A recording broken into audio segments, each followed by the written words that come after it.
Good day, everybody. Welcome to the Ammunation. I am your host, Craig Bragg, and with me is the ignoble Irving Twin. How are you, sir? Living the dream, man. How you doing? Good. I'm in a different scenery here tonight. I'm gonna try and move things so that there's not a lot of glare. I am in the dining room of my house tonight because I was working on my computer a little earlier, and I just decided I wasn't going to move it. Let's confirm. I thought it was because you were about to eat Justin Trudeau alive, but yeah, there you go. Yeah. Let's check and see if we have our stream going on. We do. Looks like the stream is going on Odyssey.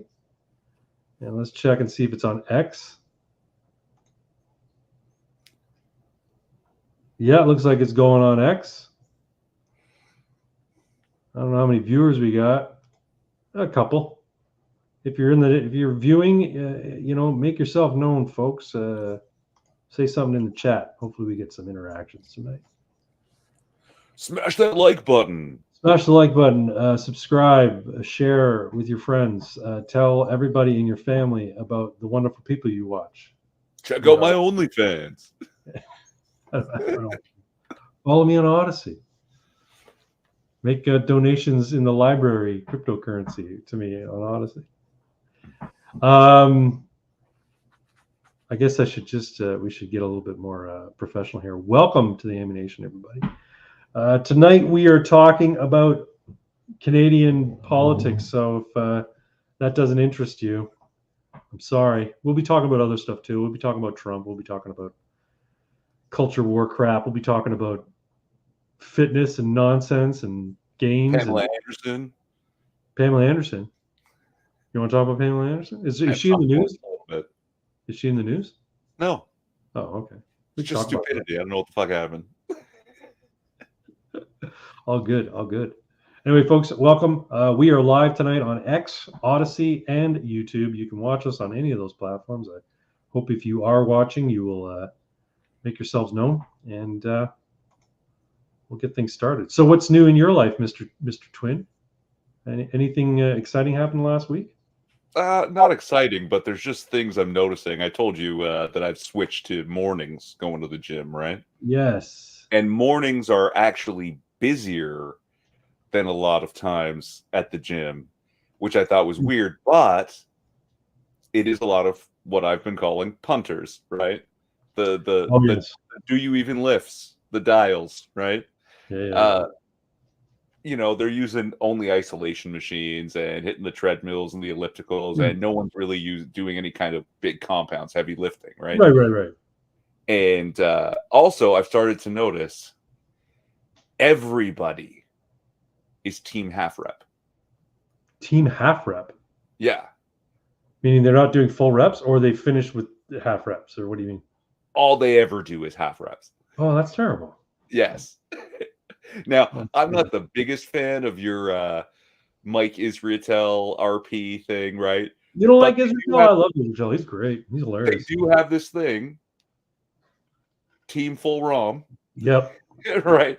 I'm with them on that. Yeah. Full range of motion, right? Absolutely. Yeah, like barbell touch the chest every rep. Well, I will say this: my barbell does not touch the chest because I know if I go too deep on the barbell, I won't be able to lift it. So I go probably about an inch from the chest,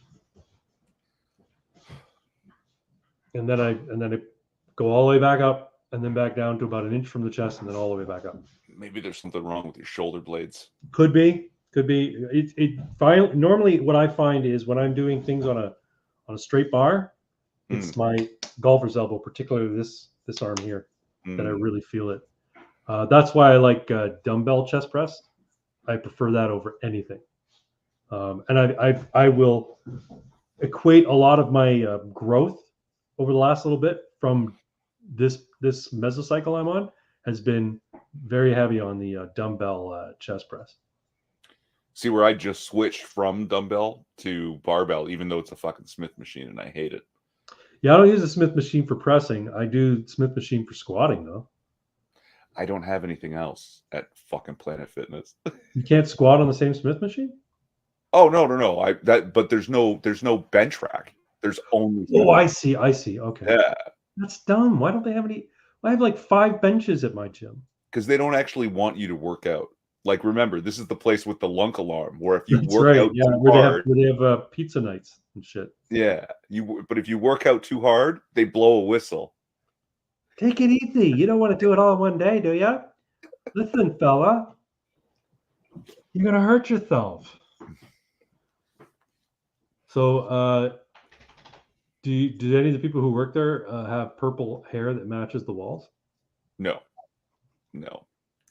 But that's only because everyone that works there is black. Oh, there's a lot of brown people in my gym, but that's that's part of the course. I'm in Burlington, and brown people abound in Burlington. Oh, don't run away! Don't scoot away! I tried to show you my pupper, who is getting crazy fast. I did upload a short earlier today. Kenzie was chasing Trinity and was getting frustrated she couldn't catch it. Kenzie's the one with the long legs, but Trinity's also younger, so that might have something to do with it. Anyway, I am on the 4th week of this current modified Superman exercise routine from Renaissance periodization. It focuses mainly on chest, shoulders, and back. And I've done 4 weeks of it. Next week is my deload week. So it's the same weights. Actually, I think it drops the weights on a couple of the exercises, but much fewer reps. So whereas I might have been doing 12 to 14 reps, I'm doing 6 or 7 on a lot of these things. So yeah, I'm looking forward to that. And then apparently that's when you start to see the massive gains. It's right after your deload week. Then you notice how much muscle you put on. I don't know if it's because your body gets it in its head that's like, oh, I can recover. So it starts to actually build the muscle back. I don't know, but this is what I've been told. Well, yeah, YouTube keeps forcing RP on me, right? Yeah. I actually seek out that guy, Jeff Cavallari, Athlean X. Yeah. Well, Athlean X. Yeah. He's good. Yeah. But I rarely get pushed his videos. No. But I do get pushed a whole lot of RP videos. Because you're friends with me. JD Cartography in the house. Lift. The iron gods will be pleased. Yeah, that's a buddy of mine. Him and I are at the same gym. I saw him tonight at the gym. I think he was finishing just as it was about midway through mine. So yeah, thanks JD Cartography. Gotta keep us all motivated. Yeah. So yeah, I like RP. I like Mike Isertel. I think he's funny in the way he presents his videos.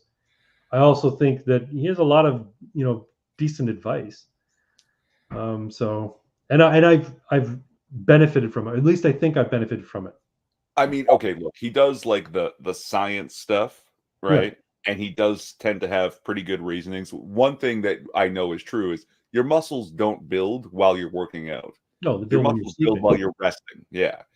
So yes, you do need to take some resting time. But it's always difficult to take the opinion of super jacked guy telling you this is what you got to do. You're clearly on gear. So it doesn't matter what you do. As long as you do something, it's going to work. Right? Like you could be team half rep, do 40 sets at 2 half reps of bench press. As long as you're on the gear, your chest is going to blow up. Right? Yeah.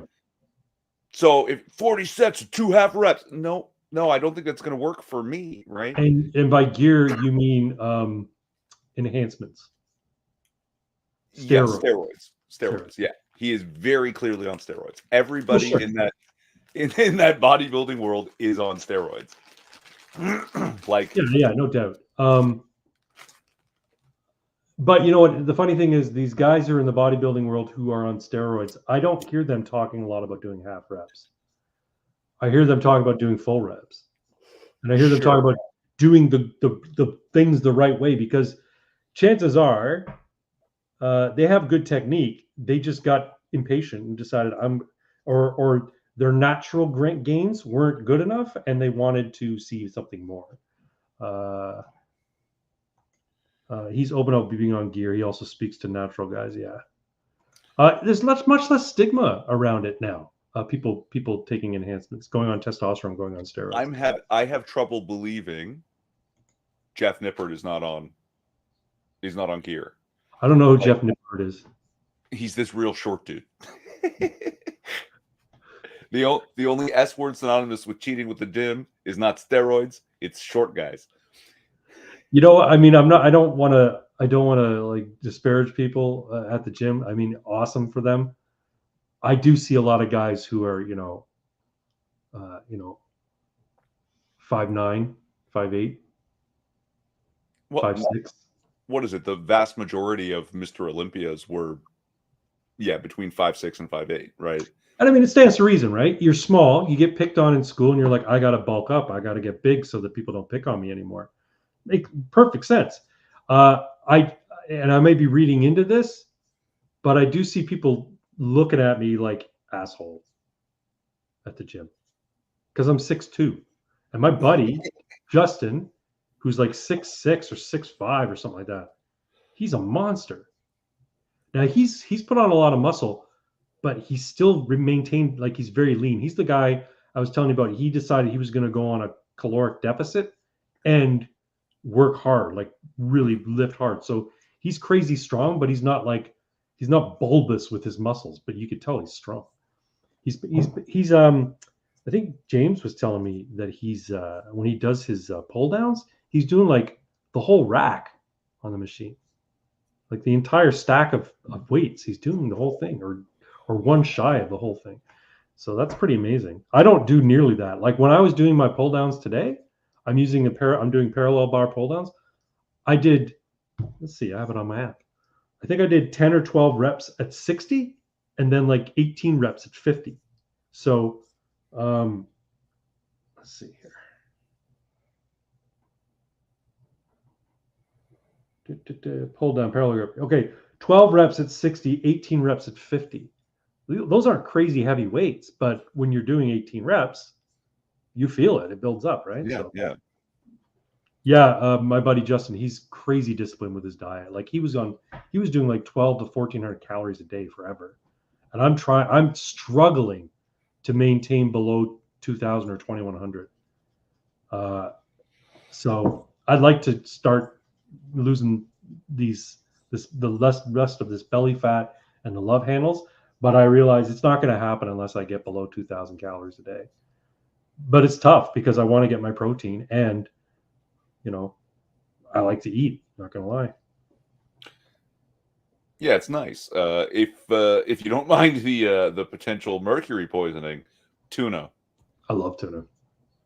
You know what, man? You would have to eat shit tons of tuna every day for your whole life in order to be worried about mercury, in order to be affected by the amount of mercury you're going to find in your tuna. Considering all that you injected into yourself with vaccines already, anyway, it's not a big deal, right? Like, yeah, like I only got 2 jabs, man. But you fucking purebloods. You purebloods make me sick. But yeah, like tuna, 3 whole cans of tuna. Yep. Is like 180 calories. Yeah. Yeah. It's crazy how much protein you get out of. So let's see. A can of tuna drained is 133 grams. And let's see here. I got on my Fitbit because I was having that like every day for lunch. Let's see here. I love Fitbit's tracking app. Let's see. I think on Tuesday I had tuna. Lunch. No, I had eggs that day. Lunch. No, I had cottage cheese that day. Lunch. There we are. 145 calories for a tin of tuna drained, right? And that has 31 grams of protein. That's like, for calorie to protein ratio, that's amazing. Yeah. So, yeah. 3 cans is less than 600 calories. Yep. And 93 grams of protein. Yeah. I mean, I can't eat that much tuna. But you know what they do have? they have this canned chicken breast at They have Kirkland brand canned chicken breast, which is like twice the size of a tuna can. It's big, and the protein to calorie ratio of the chicken breast is about the same. So if you like chicken salad, you can make yourself a whack of chicken salad out of one of these cans and get a pile of protein. So when I first went crazy and lost all that weight years ago, Uncle Jeezy, canned tuna. You guys eating that cat food? My cat doesn't get my tuna. He gets the tuna water sometimes, but he doesn't get tuna.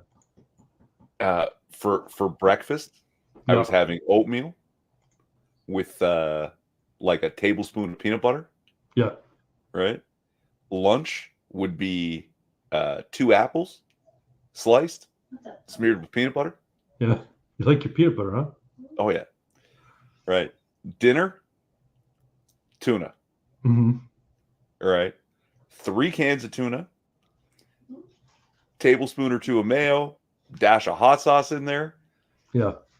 Struggling to eat it and get up to 1,200 calories for the day. Yeah, that's actually not bad. I have so for breakfast, I think I've told you this. I've gone from 3 eggs to 2 eggs. So I have 2 whole eggs and a third of a cup of egg whites, 1 slice of multigrain toast, butter, like a teaspoon of ketchup with my eggs. I know you don't like ketchup on your eggs, but I've grown a taste for it. That's like 400 something calories, and I'm not getting a ton of protein out of it. So I'm like, maybe I should ditch the bread because there's a lot of calories and carbs in that. And when I have tuna, I'll generally chop up some pickles or pickled beans or pickled asparagus and throw it in there just for some crunch, some difference in texture. And I use Miracle Whip because it's superior to mayo. And fucking gross. I used to put corn relish in my fucking tuna fish. That's pretty good too sometimes. At least it's not chocolate pudding. What the fuck is that? Yeah, when you told me that guy he mixes his tuna with chocolate pudding, that's nuts. That's nuts. Yeah.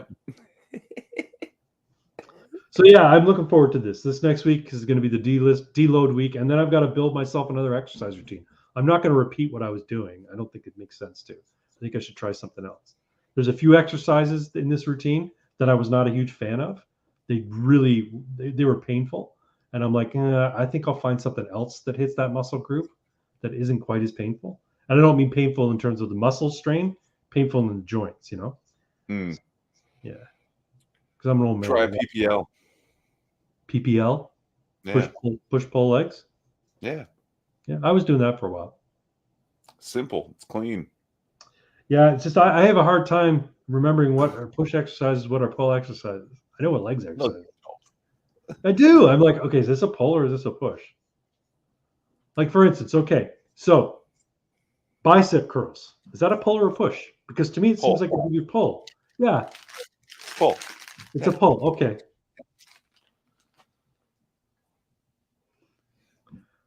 Yeah. Anything that folds your arms is a pull exercise. Anything that straightens them is a push. Oh, okay, that makes sense. That makes sense. Okay. Well, okay. So what about lateral raises?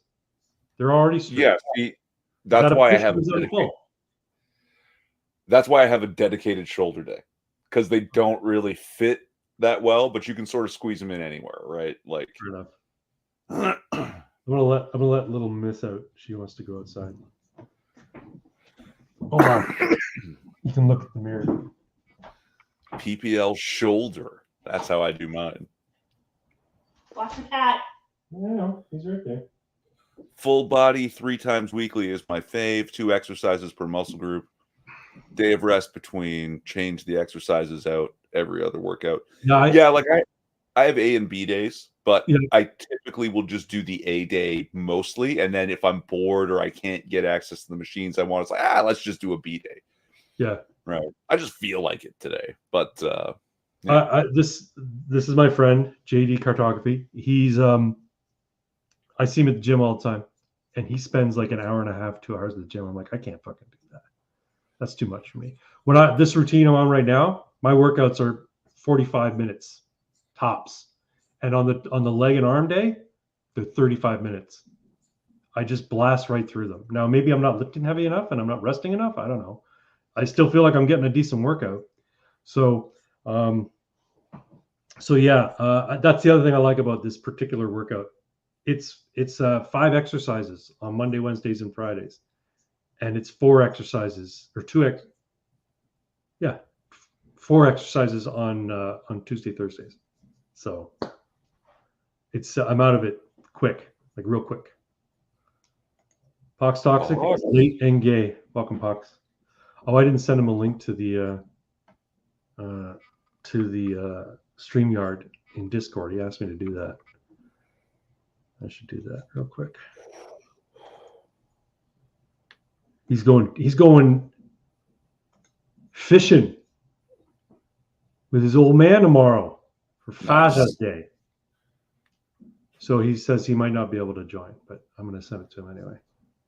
Yeah, see, like full body is just too time consuming for me. Like maybe it's because my gym is terrible. I don't want to spend an hour and a half plus in the gym doing 2 exercises per muscle group. I'd rather pick a muscle group, blast it with like 3 big compounds and a couple of accessories and get out. You know, bench, incline bench, flies, tricep push downs till I die. Go home. I like isolation exercises. I like free weights, so dumbbells particularly. I don't like doing squats. I know you got to do them, but I don't like them. I feel like crap immediately after I do them. I feel like I've hurt myself. So. Yeah, something's got to be wrong with your form, or you're trying to lift too much weight, and the Smith machine is terrible. Oh, thanks, man. Yeah, I was doing pull downs, but again, like I was saying earlier, I don't do crazy heavy weights like Justin does. Like I'm just doing 60 pounds and then 50 pounds.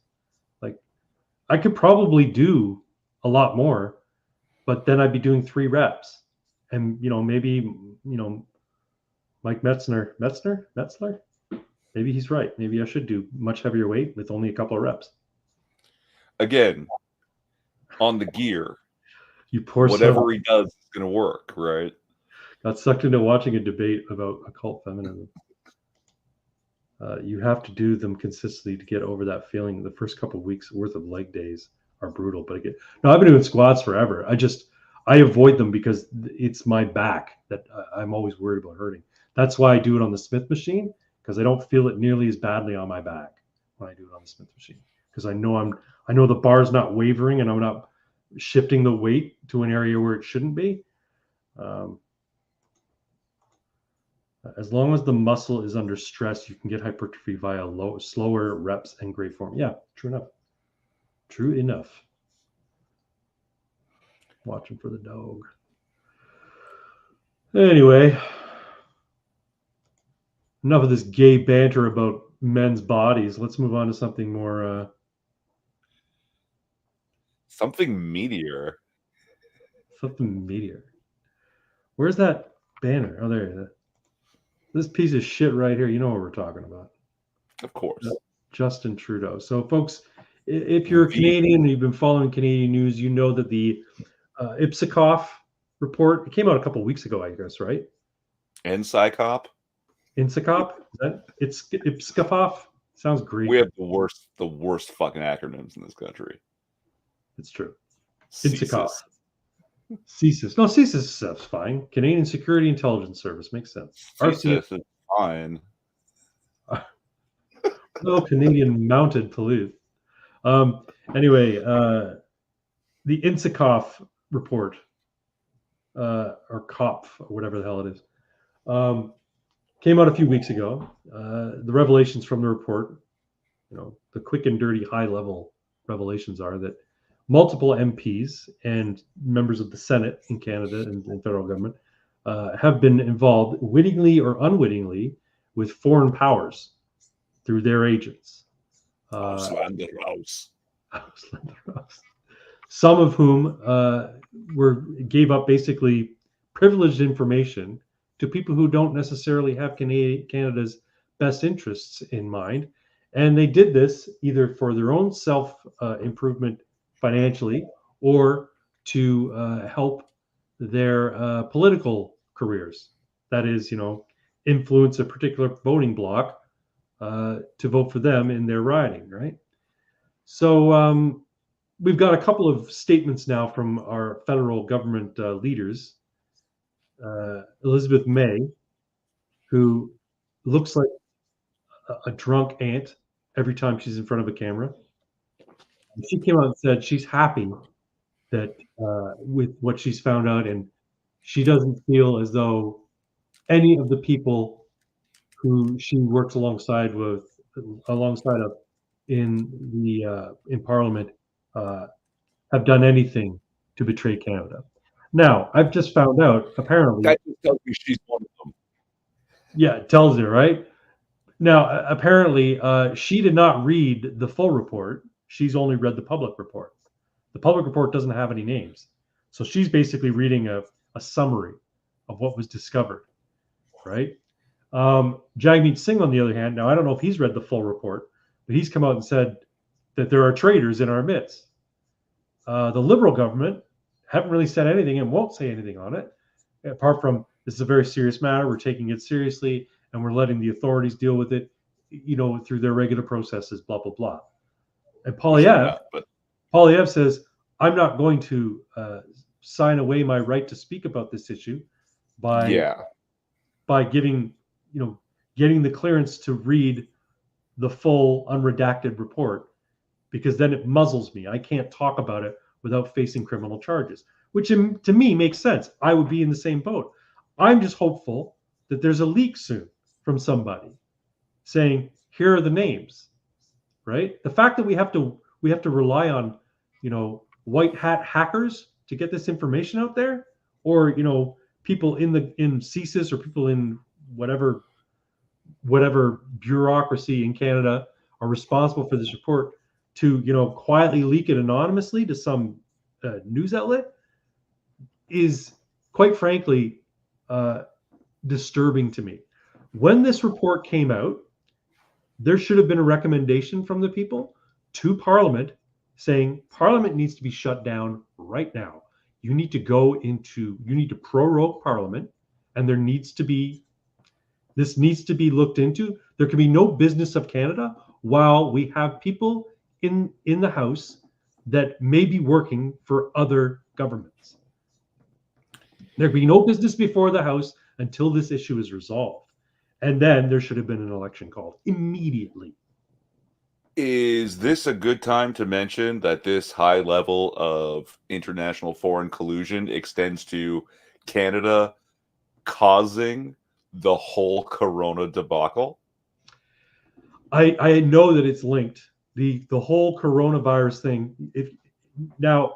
If you've been following some of the more nitty-gritty details out there, this virus, which apparently started in Wuhan, was actually started in Winnipeg and made its way to Wuhan via Chinese nationals who were working at a lab in Winnipeg, and it leaked via them to Wuhan, where they did more work on it.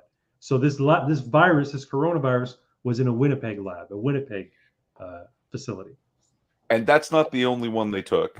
Yeah, I know. Probably they got out, I think, with the current strain of H1N1. Ebola got out too, and a dengue.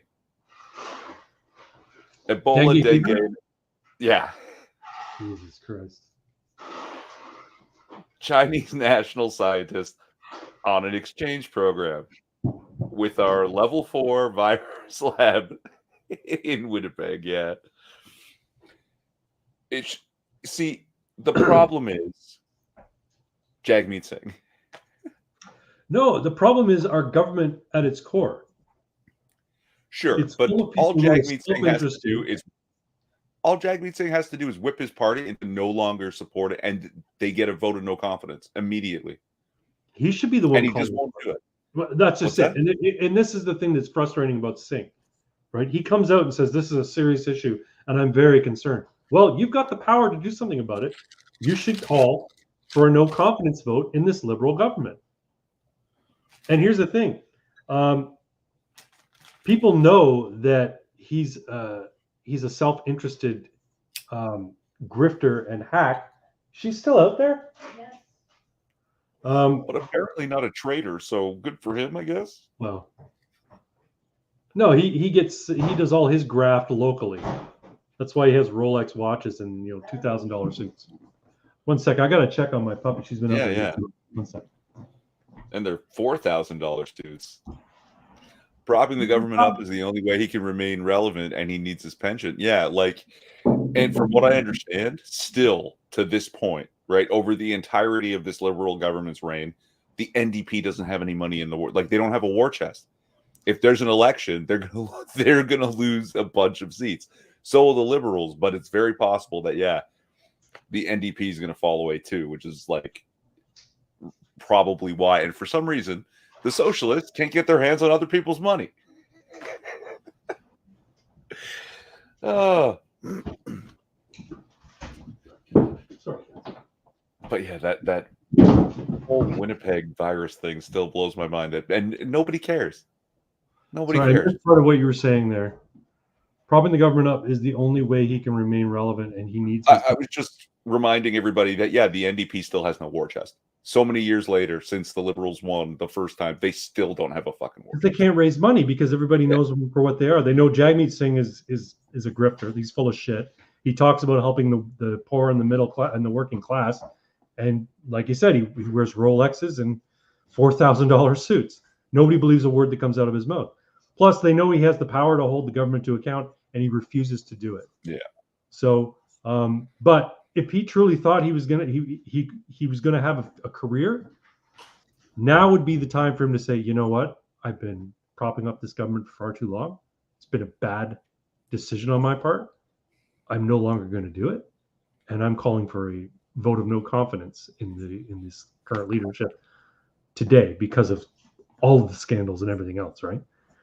But he won't do it because he's feckless and he's a coward and he's really only in it for himself. And I don't think he even really cares about a career. He just, like you said, wants his pension, right?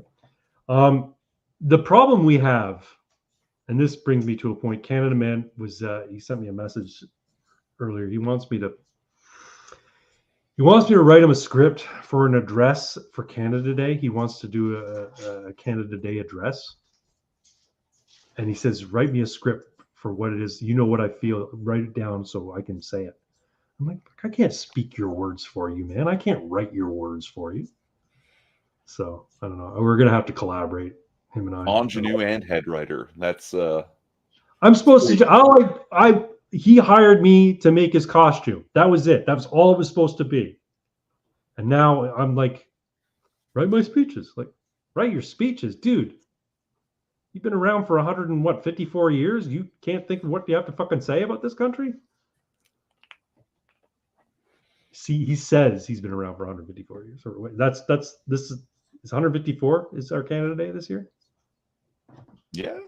How many years is? I don't know. 1867? 1867.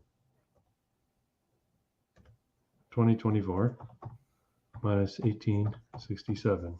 157, sorry, 157 years. So 157 years he's been around. You'd think he'd be able to come up with what he wants to say about this current situation we're in, but hey, whatever. We'll work it out.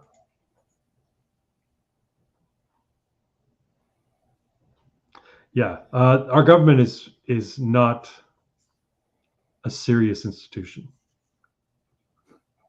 It's an embarrassment, quite frankly, and not just Justin Trudeau, but the other leaders too. The Bloc Québécois is a party that, quite frankly, has no business being in federal politics. It's a party that represents one province, and their sole mission is to separate from the country. Separate from the country. That's their sole mission, to not be a part of the country in which they are engaged in politics with. The Green Party is a joke. They're run by a leader who is drunk more than Nancy Pelosi. Jagmeet Singh, like I said, is a race hustler and a grifter. And Pierre Poilievre is, he's a nerd, quite frankly. And he's a well-spoken nerd who's probably going to win the next election. And the only guy who has any principles, the only guy that has any actual love for the country, doesn't even have a seat in government. Yeah. And you know who I'm talking about. Mad Max. Enoch Powell. Wait, no, Maxime Bernier. Guy Fawkes. No, not Guy Fawkes. Edgar Friendly. No, not Edgar Friendly. Maxime Bernier. That's right, Maxime Bernier. Yeah, but who knows? Maybe. I mean, he's getting my vote in the coming election, so we'll see what happens. Can you imagine if my riding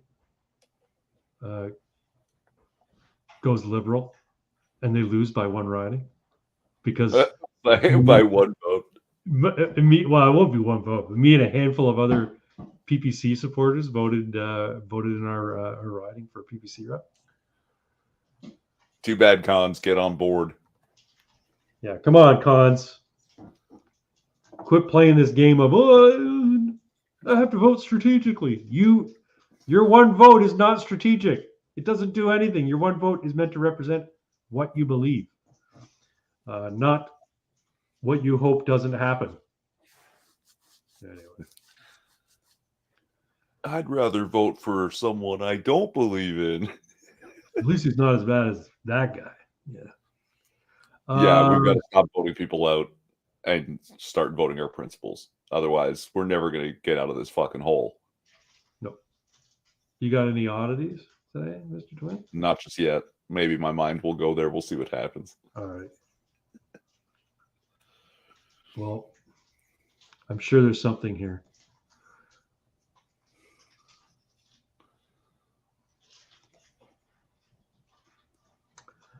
Everybody?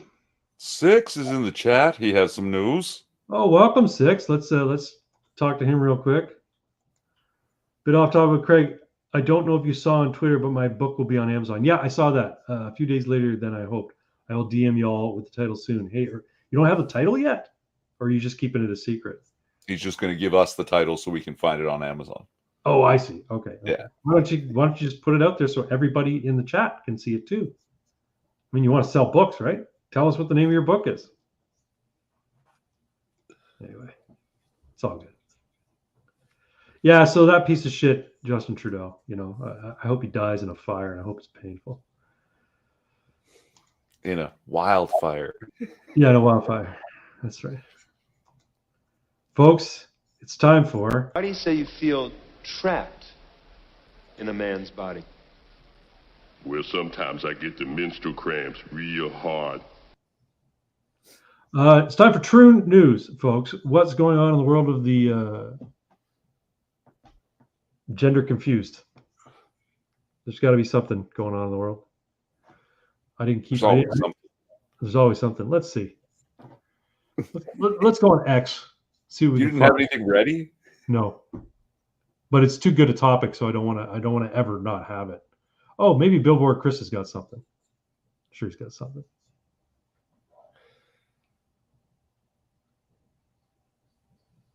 Six is next Saturday for the grand title release. His homies get the lowdown first. So cool. I mean, yeah, it's Pride season or whatever. Yes, it's Pride season. That's right. They get a whole season now. So there must be some weird thing going on with the Troons. Must have done something, but I don't know if it was bad. I wonder how many people we pissed off by using that term.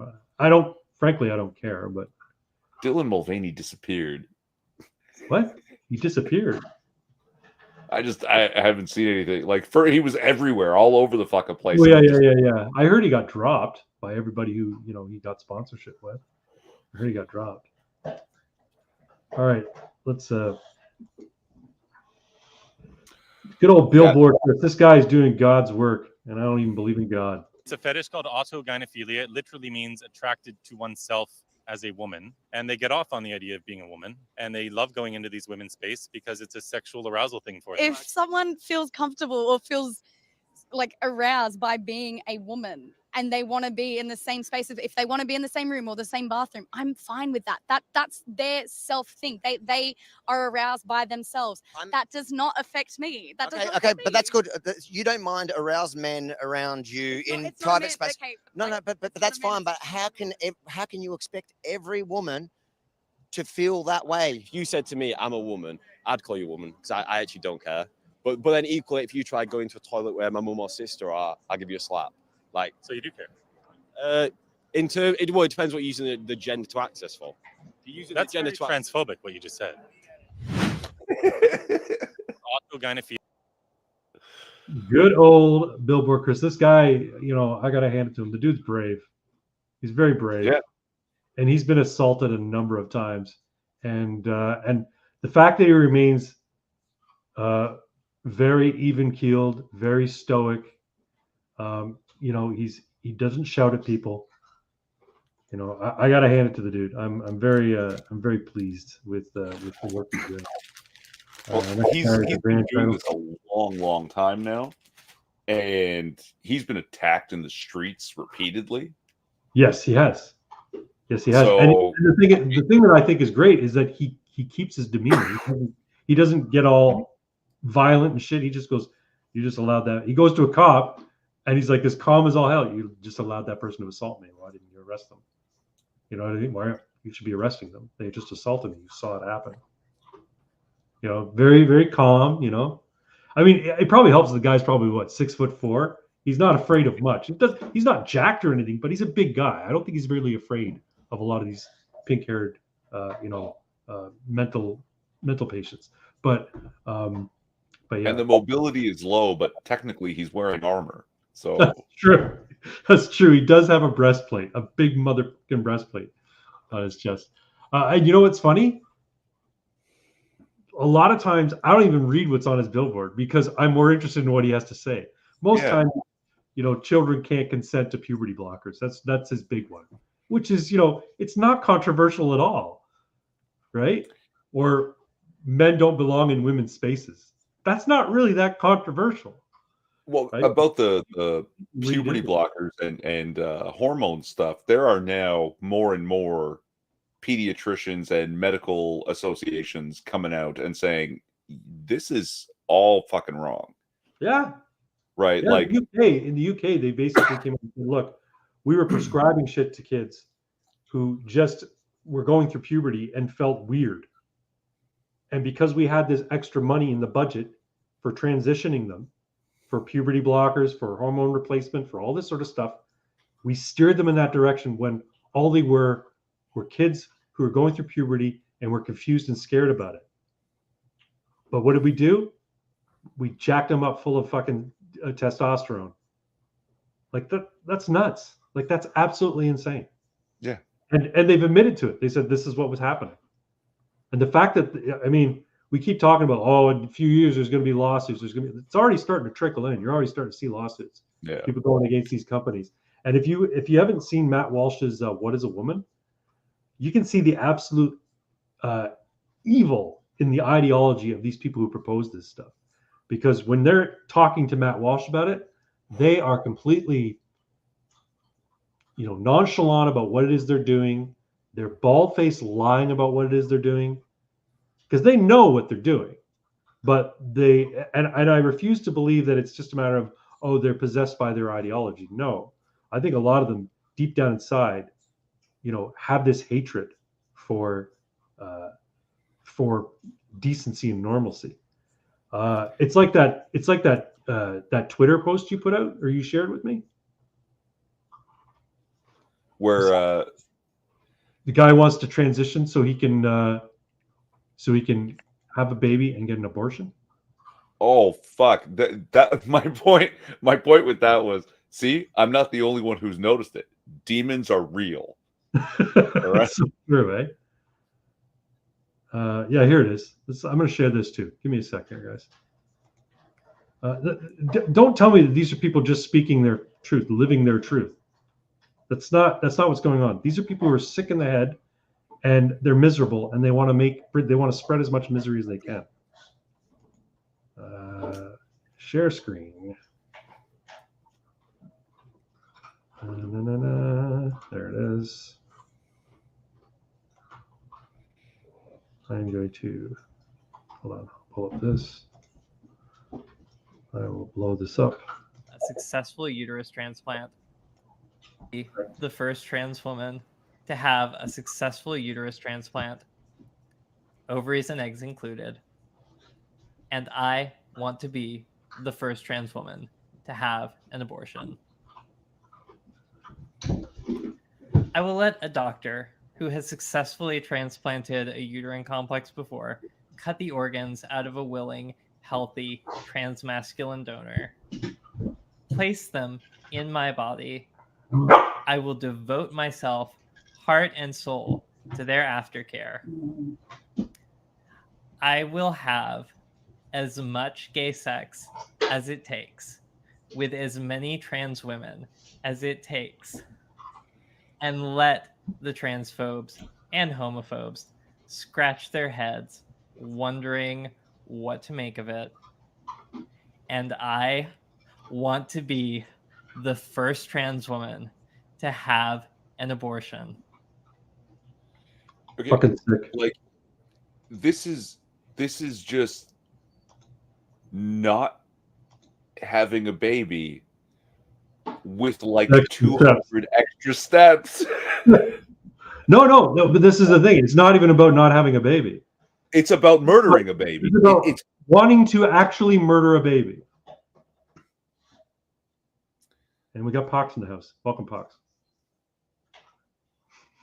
What is your thing there? It looks like a kid's drawing a Buzz Lightyear. It says what? I'm Buzz Lightyear, and I come in pies.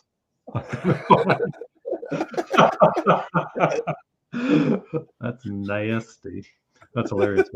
You have to tell me what this. You made a comment here about the true news is the insanity with the Transon family. Tell me about the Transon family. What are we talking about with the Transon family? Okay, so there's a bit of backstory. Do you know who Dick Masterson is? I've heard the phrase, yeah. So he's this. He was involved with the Rakita thing, wasn't he? Yeah, loosely. His whole claim to fame was he had a show with this guy named Maddox, who that was called like the biggest problem in the universe or something like that. And the short version is basically he was like the first really big internet lol suit, right? Like he sued this guy into oblivion, and it was just a big fucking joke. And that's like his claim to fame. Well, he's kind of just now he's just like this fucking hideous, terrible person, this molding Mexican guy, right? But the Transon family, so he had a producer on his show named Digibro, and this guy is a degenerate brony, trooned out not too long ago.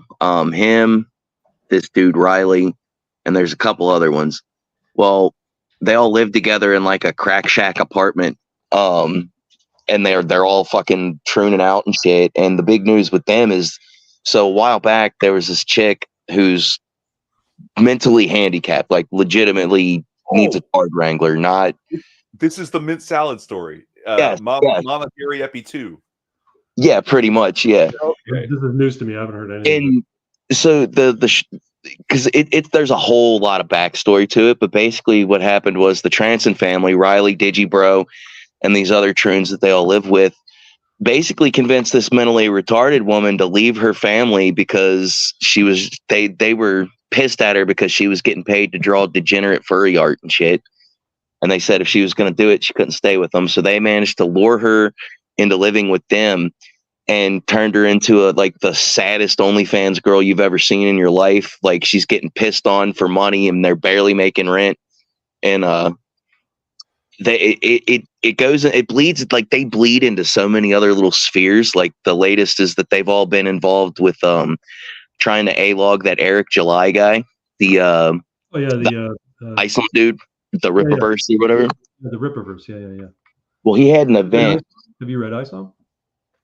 I watched Oh, did they do an anime? Mad at the Internet. Josh from Kiwi Farms. He did an episode where he went through the first issue.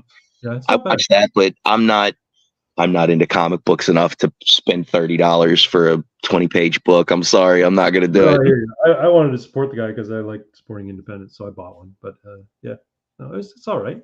It's a decent comic book. It's not, you know, it's not. Yeah, I like the design for the other one they've been working on that they've been promoting. It starts with a Y. I can't remember the chick's name. It's some weird, like Yakira or She's in the same universe though. yeah. It's like this big titty blonde chick with superpowers or whatever. Like it's a really cool design. Like it almost feels like a throwback to 90s Marvel. Yeah. To me anyway.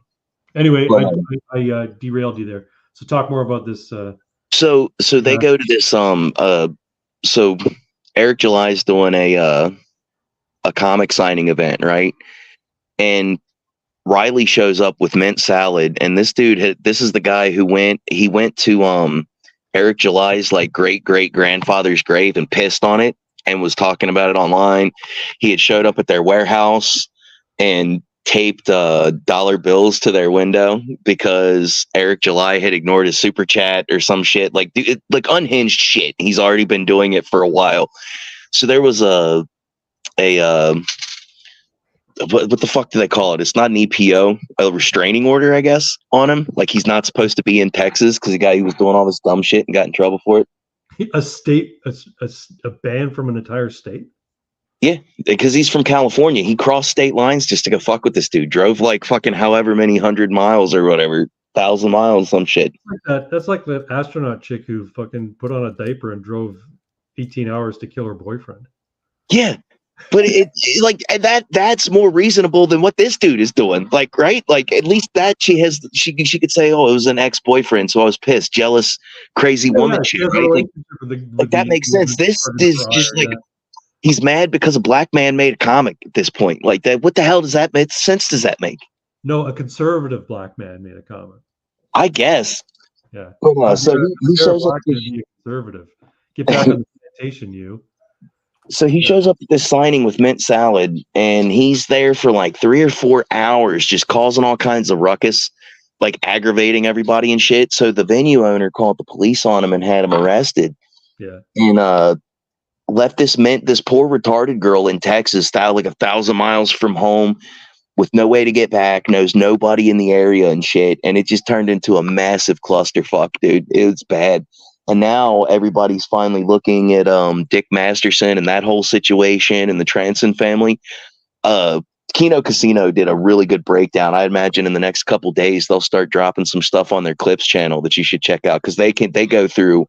Yeah, I need to watch Kino Casino. That's what's his name, Andy Worski, and who's the other guy who's with Andy Worski? PPP. Yeah, the big old fat Canadian man. Is that the one you want Twin to fight? No, I just want Twin to fight anybody. Just go fight anybody.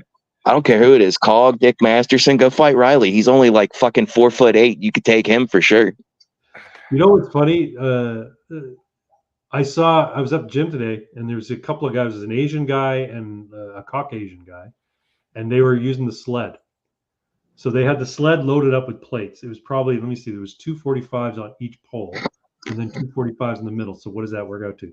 360 plus another 90, so 450. And then the Asian guy would push that with the white guy sitting on it. So he's probably another 200 pounds or whatever. And then they would take turns going back and forth. And then at the end, they decided they were going to do like a pushing contest. See who could push it against the other guy. And I'm watching them like, these guys are like, they're so fucking cute. Like, it's hilarious. I mean, they're really, having a good time working out with the sled. I never use the sled, but I'm like, I really should. It's a much better lower body workout than any of the isolation machines I use. But anyway, so what is the sled exactly? What is this contraption you speak of? Okay, I can explain it. It's a giant hunk of metal on AstroTurf, and then you put plates on it to make it heavy, and then you push it along the AstroTurf. Right. Oh shit, that sounds like fun, actually. football players used to do, right? They used to do it on the actual green, on the grid. So when I was working the battery job, when I was throwing batteries in the ocean, right, or in the lake, they had like you've seen the big like plastic collapsible totes. Yeah, Do you know, I know Twin knows what I'm talking about. Like they're like big plastic they're pallets with big plastic pieces on them that fold down. They make a box. I would line up like 4 or 5 of them and just push them across the warehouse. Like that was because I was trying to get workouts in my on my downtime while I was there stacking batteries. So that was my thing, man. You will work everything trying to push weight like that, man. Yeah. Oh yeah, you were using the sled. Yeah, and like so the sled there's a push, so you push it down one way, and then you can turn it around and push it back if you want, or you can have straps on it and you can pull it back. So either way, you're working your your lower body muscles to do it, right? So yeah, I should use the sled because they got a nice big turf area at my gym. Like it's huge compared to the one that was at Movati. The one at Movati's garbage, but this one was huge. Anyway, anything else you want to share with us, Mr. Toxic? Nah, that was it. I just wanted to point out the Transon family, man. Like I said, if you get time, look up some of that shit. You could probably just search Digibro and Riley and just the Transon family and find something. Just pick a random video, and I guarantee you. Why do they call it the Transon family? Is that like a play on the Manson family? Yeah, that's what I stuck. Because they're all completely insane, just completely insane, and it's just a training cult at this point. Because there's like, okay, so you said that one of them was drawing furry porn, but I didn't know there was a tranny in it. Yeah, so Digibro is he tuned out, and he's got a whole backstory that involves Ralph from Killstream and like that the whole sector. Like they just cross so many so many bubbles. You know what I mean? Yeah. Of internet spheres or whatever.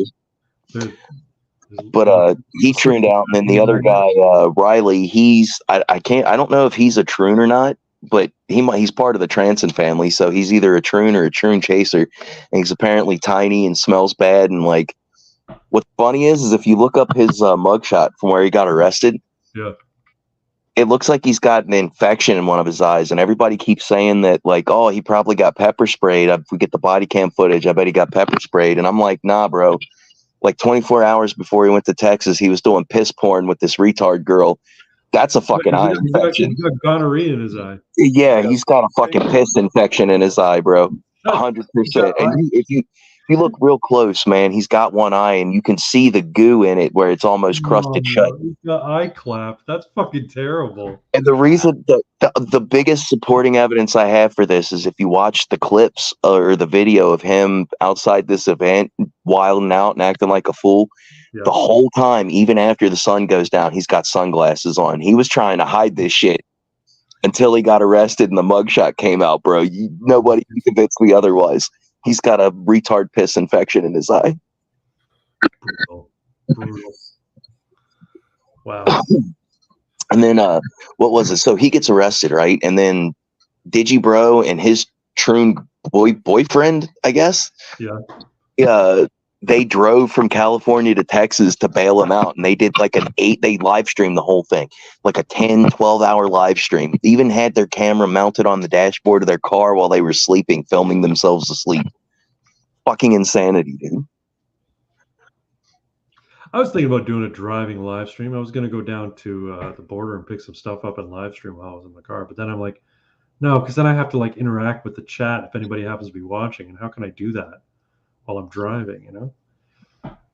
I would say Texas Beats. Who could monitor the chat. Well, shit, that sounds like road trip. Yeah, I was going to say you need to scoop up Irving, man. Do a little road trip stream. Medicare streams tomorrow, and this will likely be brought up. I thought Medicare was really sick. He's still doing live streams, yeah? Yeah, he basically mentioned in one of the last couple streams he did that basically the only reason he's still doing them is he's trying to make sure that his old lady doesn't have to worry about anything after he's gone. Well, that's good. You can kind of tell the last couple streams he did, like he's still got like that energy, but it doesn't seem to last as long. And like I don't know, you could tell he's taking things slightly more serious. Yeah, if it makes any sense. I don't know. There's something about the tone of his voice a little bit that's doesn't quite have the shit posty edge that it used to have to it. see, I liked him when he was Internet Aristocrat, but then he got docked, so he said, "Oh fuck it, I'm Mr. Medica now." Yeah, he's done that. He's switched a few times, I think, from like Gem 81 Gem or whatever it was. Yeah. To Internet Aristocrat. Now he's Mr. Medicator. Yeah. I should follow him again because I really liked his stuff back in the day. Yeah, see, I've been getting into this YouTube drama stuff, but like I watch a lot of Tom Dark or Turkey Tom. I think he's pretty funny. 8 Cheetos okay. He's not great. He's okay. Oompaville. Are you guys catching all the booms, or is the mic picking up the booms? Yeah, I heard something happen. What was that? One of my neighbors is lighting off fireworks. Oh, nice. For Father's Day, I guess. I mean, 4th of July is coming up in what, like 3 weeks, 4 weeks. We usually get started pretty early. There'll be booms going off until November. Canada Day's 3 days before your Independence Day. So. Hell yeah. That'll be fun. I think I might go down to Spencer Smith Park. See what because they're gonna do fireworks there. I don't know what I'm gonna do for the 4th of July, man. I think it's gonna be probably just taking the kids over to my old man's place and lighting off some booms. My brother's working again, so he'll have a shit ton of money. And when he's got money, he'll go out and spend $1,000, $1,500, $2,000 on fireworks. And he buys the good shit, like fucking like whole ass mortar shells and everything. Oh wow. Yeah, he goes nuts. He's a little pyromaniac, dude. That's hilarious. See, and my wife gives me shit because I see a new airsoft gun, and I'm like, I kind of want to buy that. Yeah, I get it. My thing is books, man. I'll get into modes where I'll start looking into tabletop games that I don't have anybody to play with, and I'll just be like, I want to get that book. Just like I've been doing that lately. I recently bought this. You see it? Basic role-playing universal game engine from Chaosium. It's the one that Chaosium's the ones that put out Call of Cthulhu originally, right? Call of Cthulhu, RuneQuest. They're all based on the basic role-playing system. It's all percentile dice skill rolls. Hell yeah! So it's so just a basic D20 system, right? Well, no, because it uses percentile dice for everything. Oh, so D100 then. D100, yeah. Okay. Hell yeah. Yeah. Where's my Do You Even Game Bro? Percentile systems tend to fuck me up a little bit. I don't know why. Like I could never get into like D&D first edition and I think second edition because they use THAC0, man, and something I don't know why. But THAC0 just fucking scrambles my brain every time I try to use it. Okay, THAC0, the O is a 0 and AC is armor class or something? What is this? THAC0 means 2-hit armor class 0, yeah. Because when they create, I found this out recently. The reason they created THAC0 and had armor class, everything was basically you had to roll above something to hit, right? Or to do something. THAC0 was created based on old naval armor ratings on ships. The lower the armor class, AC, for a ship, the better the armor was. So they figure, okay, well, we'll make it lower, just like in naval battles, because all these people who created D&D, they came from wargaming. So they're like, let's incorporate armor ratings for naval ships into armor class for people, and that's how they fucking did it. So and they realized Americans are too retarded to understand any of that shit, so they switched it. It's pretty much what happened. Yeah, well, D20 came out and is like, wait, it makes more sense for us to try and hit high as opposed to try and hit low. Why are we doing integers to hit people? Why don't we just roll and try and get higher than a number? Yeah, but the basic role playing, everything's a skill, right? So everything you're going to do, you have a 30% chance, a 50% chance. So you got to roll under your skill level. And if you roll under, then you succeed. And if you roll under by a lot, then you get a better success. It's essentially how it all works.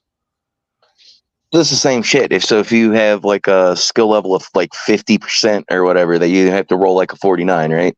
So right. If you roll a 49, you'd be considered a success. That's right. Yeah, fuck that. That would just fuck me up. I'd be rolling fucking over shit and be getting excited before I realize, no, I just fucked up. The idea is if your skill is 98%, right? More rolls get you a win. Only the 2 rolls would get you a loss. Right. And skills max out at 98 or 99. You can't have. There's always a chance. You're never going to get 0-0 in a skill. You're going to get, or 100 in a skill. You're going to have 99 would be the max you get. Nobody is perfect at anything. Is the idea. So. Gotcha. Yeah, I think I'll stick to my my pool systems, man. Those are. I was reading that that thing you said. The what do you call it? The year 0 engine thing. That looks kind of interesting. A D6 type system. I like D6 systems too. Everybody's got excited dice somewhere. So it's got like a Shadowrun pool system feel to it, except it's really limited, so you don't end up having to roll like fucking 48 dice for one thing and then trying to figure it all out. Like you max out at like 15 dice if you do the pool system. Yeah. And you're just trying to get sixes and ones are the only things that count, right? Yeah. So Craig and I were chatting before the stream a little bit about this, and I had said, do you know how these tabletop RPGs came to be? And he was going into like, the history of the gaming and the war games before that. I'm like, no. 2 kids find cool sticks and they're like, we're knights now. And then they're beating each other with sticks. And one of them goes, I got you. And the other goes, no, you didn't. No, you didn't. Yes, I did. No, you didn't. Rolling dice solves the issue. And then they started writing down these rules. That's it. That's where it comes from. It's imaginary playtime for children written into a book. The system is also imaginary. And I've challenged Craig, and now I'm going to challenge you too, because you're both guys who have created systems for role-playing games that you don't play. Wing it. We'll do a stream, or not a stream. Maybe we'll just sit down and play, but don't have anything ready. Yeah. Just make it up on the fly. Right. I'm totally down for this idea. And basically the rules will be, whatever we decide in the moment. And they might, after the next combat, it might change. No, this time you're not rolling D20s, you're rolling a D6. And you only hit on a 6. It'll be stuff like that, right? Yeah, I'm down. That's pretty much how we played games back in the day. Because when I was growing up, we had one buddy who had a book for a little while, and then he ended up moving, and we just decided we wanted to play one day. So we just ran with it. We ended up pulling a bunch of 6-sided dice out of like old board games we had and shit, and then we just sat down and came up with scenarios and threw dice and was just just played the game and made it up as we went. And then that turned into, like Irving said, just okay, well that idea worked out well, so let's write that down and we can use that later. And we just went from there. Yeah, but we're not going to. We was poor as fuck. My old man wasn't going to go out and spend 30, 40, 50 bucks on a game book for us. You know what I mean? He didn't get that. He didn't get it. You know what I mean? So I bought the Call of Cthulhu game, and then I started talking to friends about playing. I was really into. I'm like, I want to run Call of Cthulhu. Actually, I bought it like a year ago, and I put it on my shelf, and then recently I've just been reading about Cthulhu mythos. I'm like, I want to play Call of Cthulhu, and I tell all my friends, I tell Twin, and you're like, I don't want to play a game where I'm just going to go insane or die. I'm like, all right, well, maybe Pulp Cthulhu might. So I bought Pulp Cthulhu, and I'm like, Pulp Cthulhu, you're more survivable, and it's more like if Call of Cthulhu is The Thing, John Carpenter's The Thing, Pulp Cthulhu is John Carpenter's Big Trouble in Little China. So it's a lot more fun, a lot more action, that kind of stuff, right? So I want to run that. And then I started talking to AI, and then we started talking about El Camino. I'm like, fuck, I want to get back into making El Camino. And then I started looking at the basic role playing. I'm like, all right, I'm going to buy the basic role playing rule book so I can write the rules out for El Camino. So, yeah. Hell yeah. So I don't know if you've ever tried it or not, but one thing, and I've done this with Shadowrun too. They call it Cthulhu Punk, where you take the basic premises of like the Cthulhu mythos, insanity and eldritch horrors and all that shit, but you mix in the cyberpunk kind of shit to it, right? So you've got dudes with mini guns and fucking augmented bodies and all this high tech shit trying to fight off cosmic horrors, which gets really fucking interesting because like the way they stat out some of the eldritch beings and shit, they have stats. They technically can be killed, but your characters are so underpowered with the equipment that they have that there's absolutely no way they could actually kill something, right? Or they're just gonna go insane when they see it, right? Yeah. But that power balance shifts a little bit when you've got somebody who's got augmented muscles and a fucking rocket launcher and like fucking computer targeting systems and shit like that. And then then it gets even crazier when you've got a team of people. They made Mech Cthulhu too, right? Or Robotech Cthulhu? Mech Cthulhu, I think it was. Cthulhu Mech. They did that. Giant mechs where your giant mechs are fighting the elder gods and the great old ones. Hell yeah. See, I know all of those things you guys were just saying is called rifts. It already exists. Yeah. I love Rifts. Rifts is fucking ridiculous. Rifts, look, man, I know you love it and that's your jam and all, but bro, it is just absolutely bonkers batshit with the amount of crunch they put into that system. It's fucking ridiculous, bro. Of all the things that aren't flavor, crunch is the best part of food, and you know it. No. You got to have a little mush, man. That's all I'm saying. Because Rifts is just fucking off the chain with like, it's almost as bad as like, it's as bad as D&D second edition, if not worse, because second edition where they had like, you had like a fucking million different skills for everything from like being able to climb a rope and being able to doggy paddle when you swim and shit like that. They had to like stat out every tiny little thing. And that just, there's a limit, man. You got to put a cap on it somewhere. Yeah, second edition was a bit of a mess. They took first edition, which was kind of a clunky rule set, and they just added more glut to it. They just put more shit in it. And third edition basically streamlined everything. I still think 3.5 edition is the best edition they ever did of D&D. But yeah, I'll sit down and play some Pathfinder any day of the week. That's basically 3.5. But they said, hey, we're going to move to fourth edition, which is basically turning D&D into a board game. And everyone's like, it was so bad. It was so fucking terrible. And then so the people at Paizo said, yeah, you know what? We're going to make our own system. 3.75, they called it Pathfinder. Yeah. Something else that came up before the stream. If Bethesda licensed Rifts and turned it into a Elder Scrolls type game, this would be the greatest video game you ever played, and you know it. No, it wouldn't, because Bethesda can't make a good game to save their lives. What are you talking about, bro? Yeah, I'm gonna say that Skyrim is the last great game that Bethesda made. I'll even say that like Fallout 4 was decent. Yeah, it was far from like a good game, right? Like it was fun. It was if you liked Bethesda Fallout, right? But there's so many glitches and bugs and just ridiculous shit. That Radiant Quest system, dear God, if they try to put that in anything else, man, they'll tank the company. The only thing keeping Bethesda afloat is that they still make decent Doom games. Yeah. Second edition AD&D for the win. You're crazy, Six. Sorry. I love you, man, but you're nuts. Second edition was garbage. It was just too much shit. It just added so much shit to the game. I remember playing AD&D, and it was a clunky system, but I knew it. And it was easy to remember how to play. Second edition just added way too much junk. I mean, they had some cool supplements, like the Monsters Compendium, where they had like thousands of monsters in it. That's cool if you want to have a bunch of monster stats, but the amount of glut in the rules, it wasn't worth it, in my opinion, anyway. The chaos made it fun. Okay. I think the chaos idea is better. We're just going to call it the improv RPG. We're basically, I feel like we just stream of consciousness play a game, and we have like an online roller in the corner, and you say, okay, you want to break into that hotel room because you hear something weird going on the other side? Fine. Give me your roll. I want your roll a 2d12, and your target is 19. You don't have to get more than 19. You have to get 19.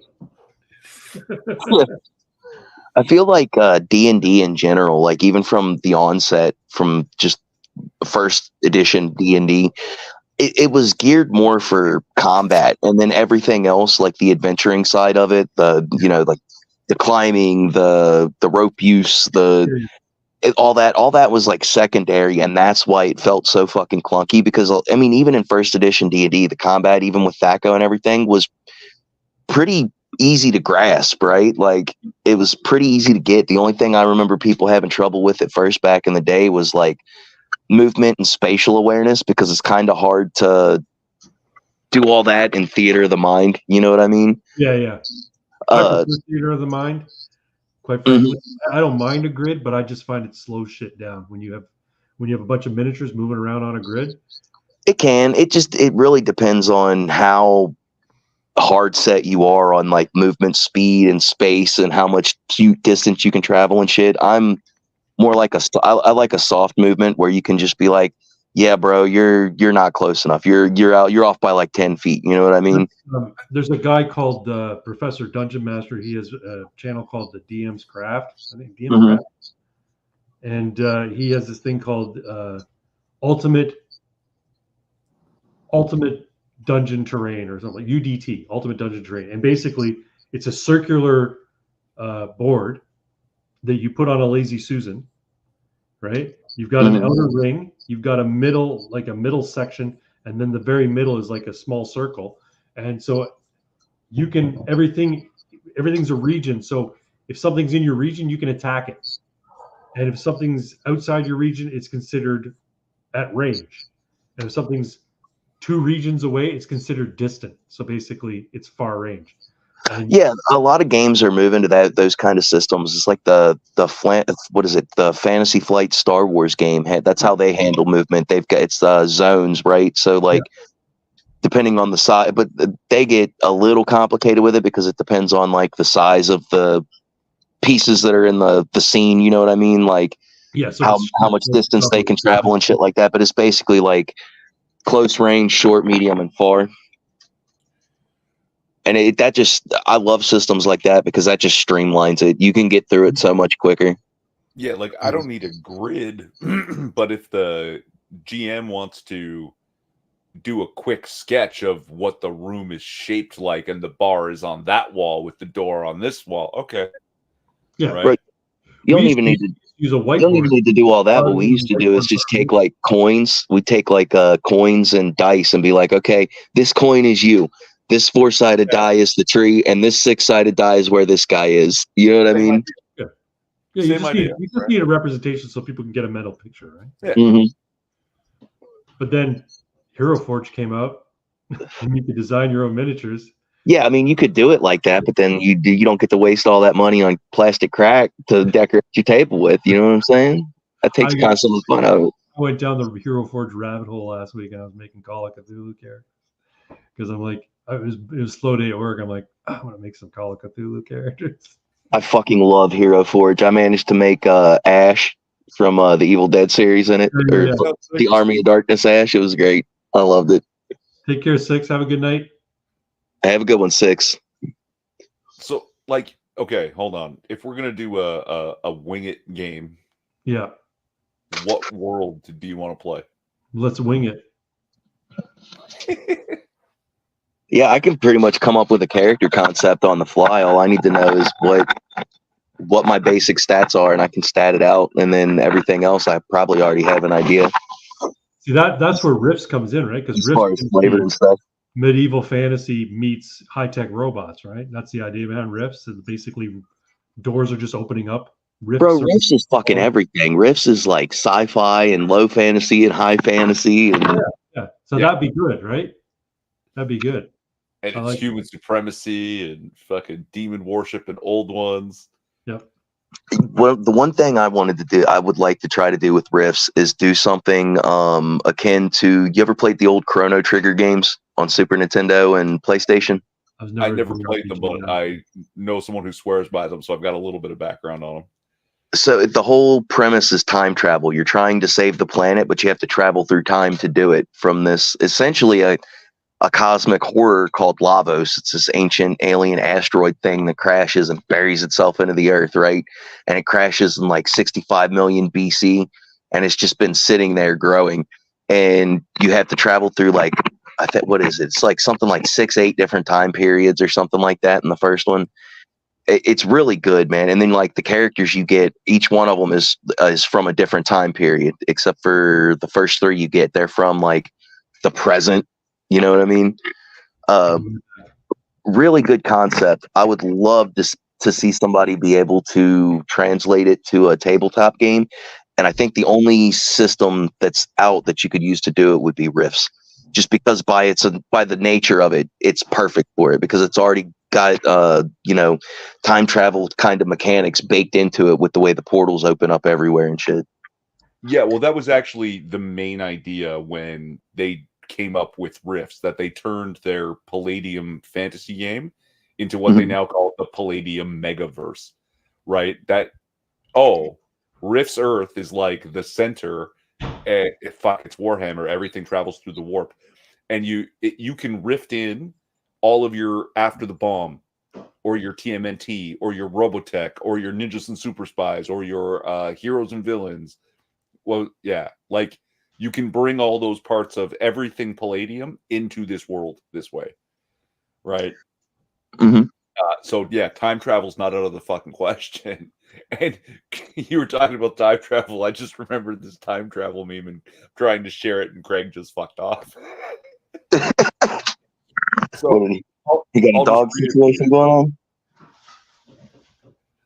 So no, I'll just read it for you. We did it. We time traveled. But to what year? Let me ask that guy over there. Hey, do you like Jews? Fuck no. We could be in any year.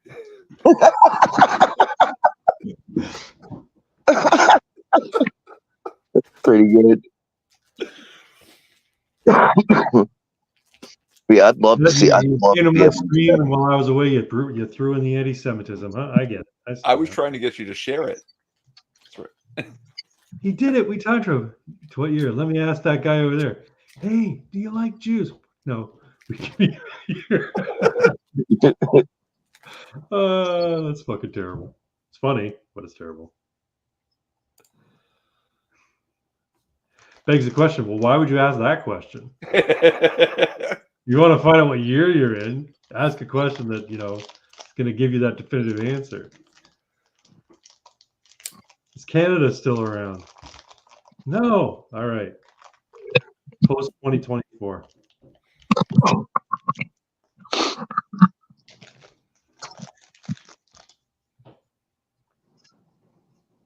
So when are we going to game, bros?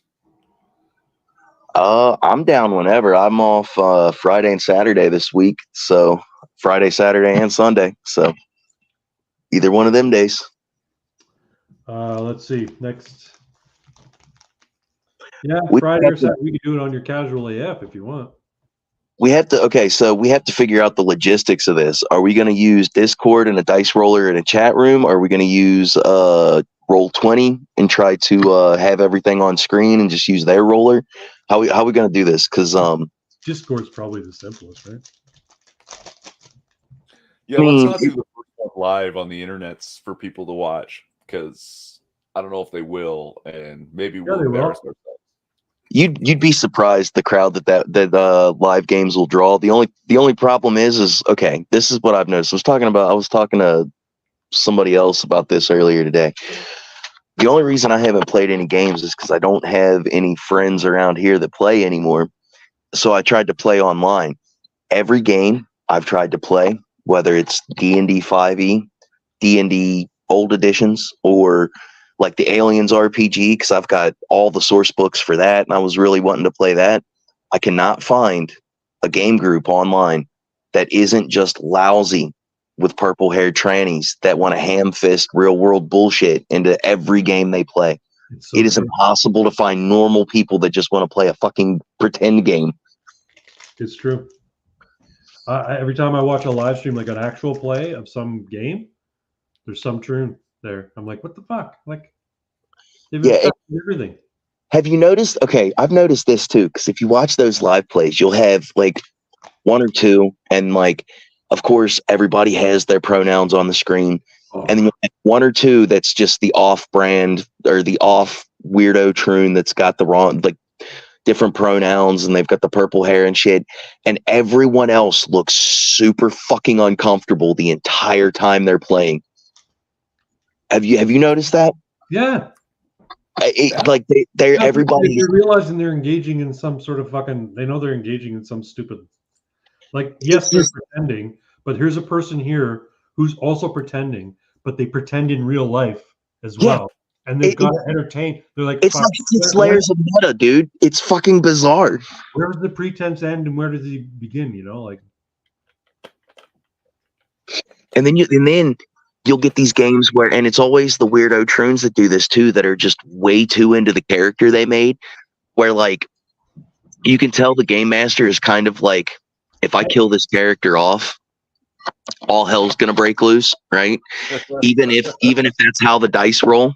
So they will just put like the random tranny character into fucking like the most milquetoast situations where it's just easy to get out of. There's no difficulty for them and shit, and then they just hammer the fuck out of everybody else, dude. Well, then it's time for the return of the Gendermancer. It's a very particular. Gendermancy is a very particular form of magic. Technically, it's healing magic. It's restorative magic. But I just undo all your troon surgeries.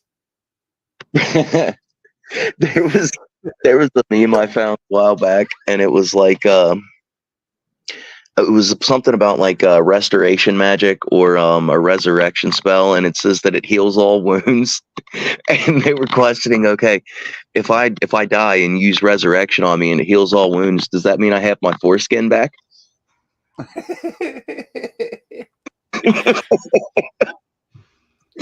It's a valid question. That's what I thought too. One of the simplest but most triggering spells in Gendermancy is to point at someone and yell, "Faggot." And negate it. And now it actually is a really simple curse that could be removed by anyone. But if you do that, you're homophobic. We need to sit down and hammer out a fucking meme game, bro. This is perfect. A meme game? Oh yeah, dude. Like, just take all the random shitposty bullshit we talk about on a regular basis and just turn it into tabletop tropes. Like, 4chan, the game. basically, yeah, it'd be great, man. Like, you'd have like some of the character races could be like frog people and fucking dog people, and just make the only dog you can choose is a Shiba. You just all the dog people just have Shiba heads. You know what I mean? It speaks like in like retarded English. Yeah, exactly. And then Pepe says, "Feels good, man," or "Feels bad, man." That's all he says. Nah, see, shit like that would be spells. Like, that would be a dope spell. Feels bad, man, and you just strike your fucking opponent down with like crippling depression. Speaking of crippling depression, iDubbbz has really fallen a lot, hasn't he? Yeah, he had to bite the bullet, and he's been talking about getting a real job. Yeah. Probably good for him, man. At this point, he's let his wife destroy his personality so much he's not even the same dude he was back in the day. It's just sad. It's sad. You know what? Here's the thing. Like, and I think at some point, hopefully, you know, a year from now, 2 years from now, 5 years from now, he comes to realization. He's like, "Fuck, why did I get with her?" Because the crazy ones are the fucking best in bed. That's why he got with her. Let's be honest. And she's out of her fucking gourd. Completely out of her gourd. Yeah. Well, but yeah, that's the thing. Like, he seemed like a pretty reasonable dude who had a good sense of humor and didn't mind telling edgy jokes. And then she neutered him, like you said, right? She turned him into a joke. Yeah, he's one of the people that he would have made fun of 10 years ago. Now, it's fucking sad. And the fucked up thing is I get this feeling that the whole reason all of that happened was because she convinced him that, like, Trisha Paytas and H3H3 and all these like Californiite wokester motherfuckers were people that they needed to get in good with to save or further their careers. Right. And all it did was fuck him up because he was just totally not in that sphere. No. And he can't grovel and apologize enough to get on those people's good side. You know what I mean? He can't. Yeah. He can't drop the hard R as many times as he did. You know what I mean? And then getting good with that crowd. They will not let you. The gaming word? Oh yeah. The gamer word. Yep. Yeah. You know what? Like I have a feeling that Sam Hyde really sort of put the nail on the coffin. Sam Hyde just ruined him, eh?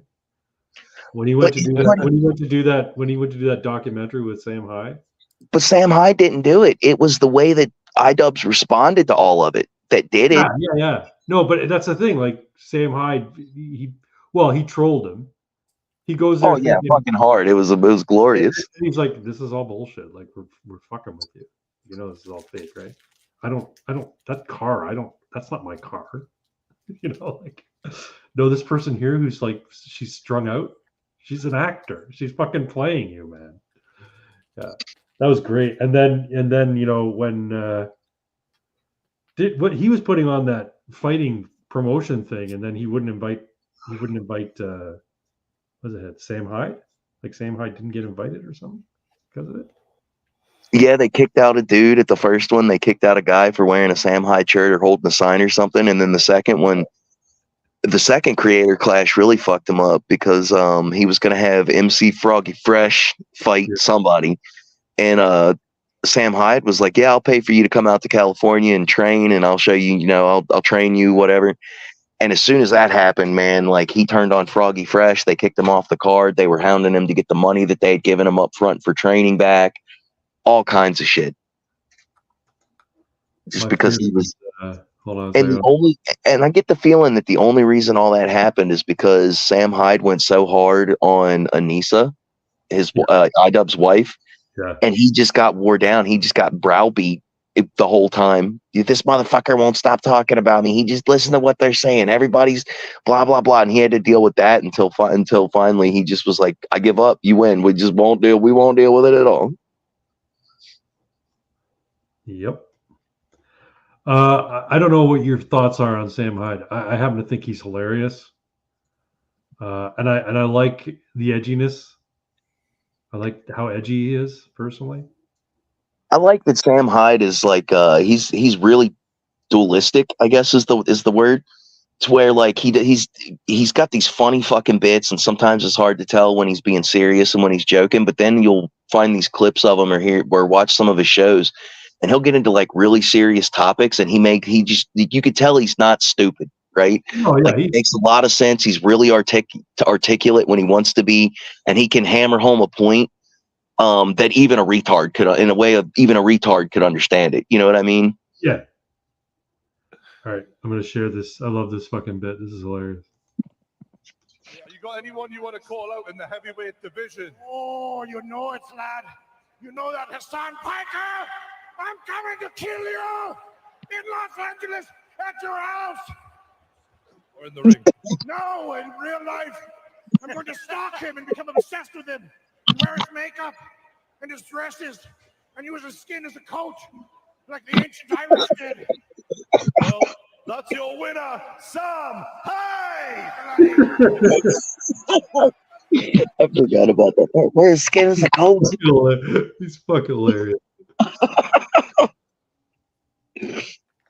And also how that became a meme about Canadian healthcare.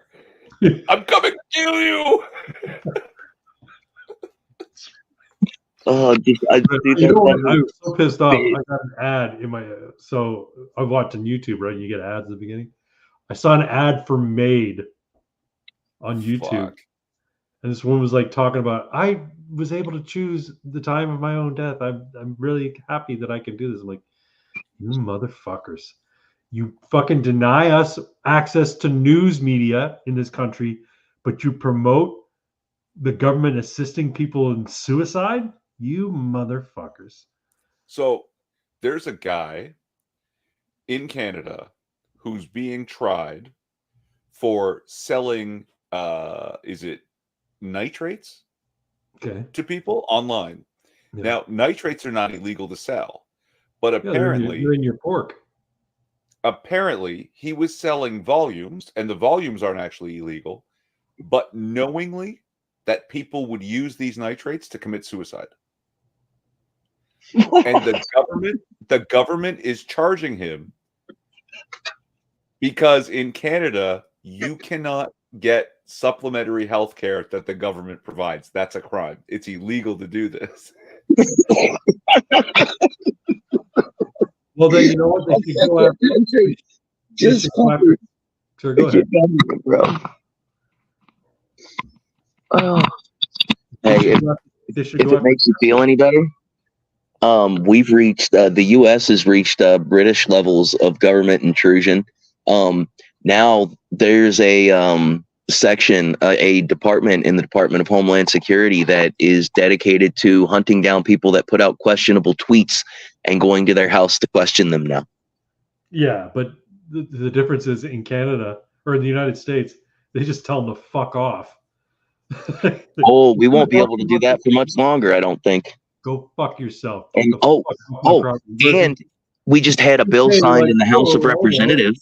We just had a bill get passed in the House of Representatives that automatically signs up anyone 18 to 26 for the draft. Males, only men. Between 18 and 26, you're automatically signed up for the draft without having to fill out any paperwork or register to vote now. Oh shit, eh? Yep. So now you have all of the duty and responsibility that comes with voting without, actually wanting to take part in the system if you choose not to. So that's great.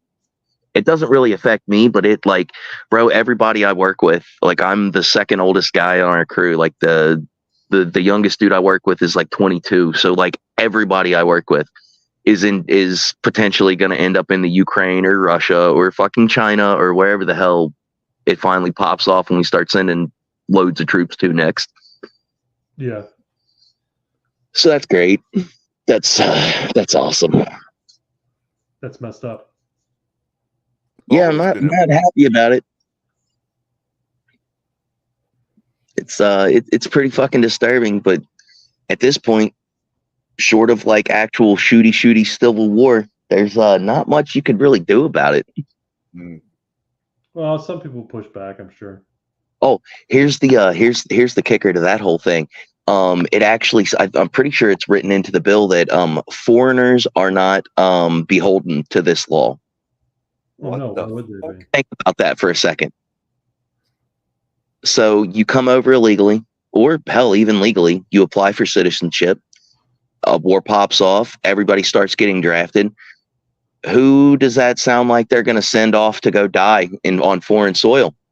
Could be a hell of a lot of white men. That's all I'm saying. Yeah, all the natural born Americans. Yeah. Mm-hmm. Yeah. Well, that's the whole point, right? The West has to apologize for its success over the last 100 years, and in order to do that, they have to sacrifice their people and give up the land to the people from the developing world who have been marginalized by the colonialists and the evil empire that is the United States of America. This conversation just reminded me. Did I tell you what I got from a junk job about a couple weeks ago? No, what? I have I don't know I can't remember exactly what they're called. They're called K helmets or the turtle shell helmets from World War I. I got some of those, and I have some of the iron helmets from World War II. The German helmets. I've got a couple of them down in my basement. Authentic. Nice. The old trench helmets. Ship me one. I'll have to check them out. One of them may be a replica because so one of them is definitely legit because it's full iron. It's heavy as fuck. The other one I think is a replica motorcycle helmet because either that or somebody painted it because it's got a silver or chrome paint on the outside of it. They could potentially be legit, but I gotta verify that one.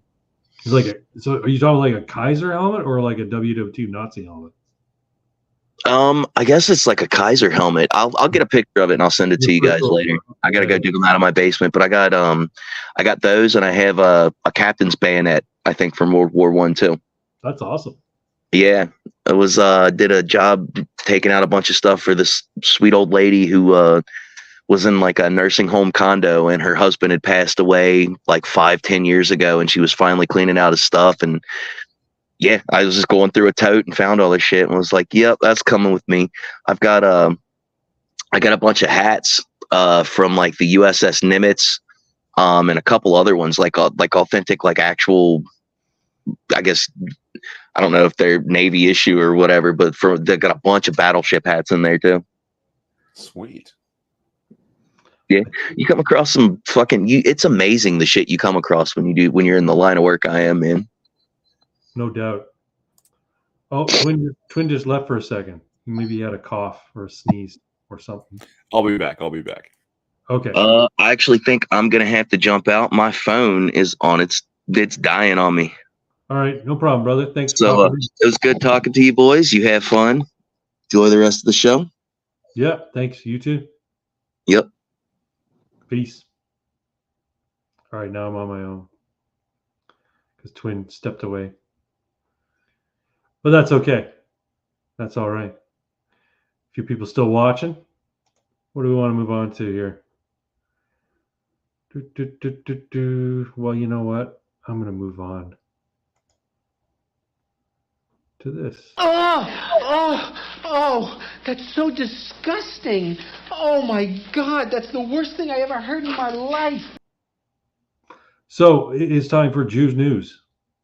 News about the Jews and the state of Israel and all the things going on over in that region. If you were paying attention, and you had to be really closely paying attention this week, a bunch of hostages were released, or rescued, I should say, from Hamas. I think it was 4 or 5 hostages who have been there since October 7th. They were taken hostage back on October 7th. Of course, nobody really covered it. Should have been a big fucking deal. Should have been a story, a big story. IDF or some other, Israeli organization stole into the Hamas camp, base, whatever, where these people were being held, and rescued them, extradited them or extricated them. And you'd think that'd be a big deal. I mean, it was a big deal in Israel, of course, but you think it would be all over the news, but barely a peep. What was on the news instead? Well, of course, it was Hunter Biden's trial and Trump's trial and all that sort of stuff, and Biden wandering around over at the G7. That all made the news, but nothing of what was going on in Israel with the rescue of these hostages. I'm still stymied about the idea that there's still hostages this late in the game. October 7th was when this terrorist attack happened by Hamas, where they came over on paragliders, which is fucking bizarre. They came over on paragliders, shot up like some music festival, killed a bunch of people, raped a bunch of people, murdered babies, all that sort of terrible stuff. And they still have hostages? Like, I'm surprised that there's been this much restraint. I guess I'm from an old school where, like, you don't negotiate with terrorists, and you don't like try to appease them, and you don't worry about what people think when you go after terrorists, go after evil people. Like, I'm surprised that, you know what, it's been this long that Israel didn't just say, you know what, it's sad that these people were taken. We're very hurt by the fact that Hamas kidnapped these people and did those terrible, heinous attacks. But this has gone on long enough. We're going to nuke Gaza. We're just going to nuke it. We're just going to kill everybody there. We don't care. We'll turn it into a glass parking lot, make it radioactive for a couple 100 years. We're tired of this, and we're not going to put up with it anymore. Fuck you all. We're going to nuke Gaza. This is not a genocide. Well, it's not.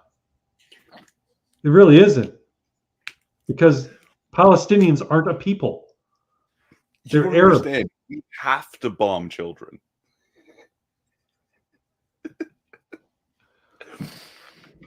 No, it's just, like, give them the warning like they always do. Like, look, we're going to be bombing this place. So you innocent people get the fuck out. But now we're going to bomb the place we sent you. Send you to Jordan, then we'll bomb Jordan. No, here's the thing. Like a lot of this could be alleviated if the Jordanians and the Egyptians would just take in refugees, but they won't. Makes no sense. Right? But anyway. No, they want to bring them to the United States and Canada and Europe. That's where the refugees have to go. These Palestinians just attacked us for no reason. It's not Palestinians. It's a terrorist group called Hamas. Which is, Palestinians. Yeah, but they have like 80+% support or something among Palestinians. Well, that's just it, right? Like, so when you say, "Oh, we're going to bomb you can't just bomb babies." Like, well, yeah, but those babies support Hamas by virtue of their familial relations, right? They're related. They're related to the people who do support Hamas, so guilt by association, I guess. I don't know. No, I'm surprised it's been just attacked us. I'm just surprised it's gone on as long as it has. I'm just of the mind that, you know what, if Israel was truly serious about putting an end to these terrorist attacks, they'd just destroy Hamas outright. They said, fuck collateral damage. We want this plague. We want these people completely removed from the face of the earth, because they're not going to stop until they kill all of us. So we have to kill all of them before they kill all of us. I just hope everyone in the region gets everything they want. That's all. You're so magnanimous. I hope you all get what you want. Imagine if Trump becomes president and he tries to negotiate peace, and after like hours and hours in a negotiating room between the leaders of the Palestinian people, Hamas, and Israel, he says, "You know what? I've done all I can. I hope you both get exactly what you're looking for." And he fucking leaves. I'm just saying, if Christians had control of Israel, you wouldn't have these problems. No. You're probably right. You'd have different problems, but you wouldn't have these problems. No. I've already conceded you. The Christians are the better of between the Jews, the Muslims, and the Christians. Christians are better. They're the best of them. So, well, they've got the most potential. Well, I think belief system wise, it's the better belief system of the three, right? I said it last time we were together. One's predicated on the idea of forgiveness and grace in the presence of God. One's predicated on exclusionary belief that only certain people can enjoy the grace of God, and one's predicated on the notion of all others are inferior and they have to die because they're infidels, and only we get to have the grace of God upon us. Yeah.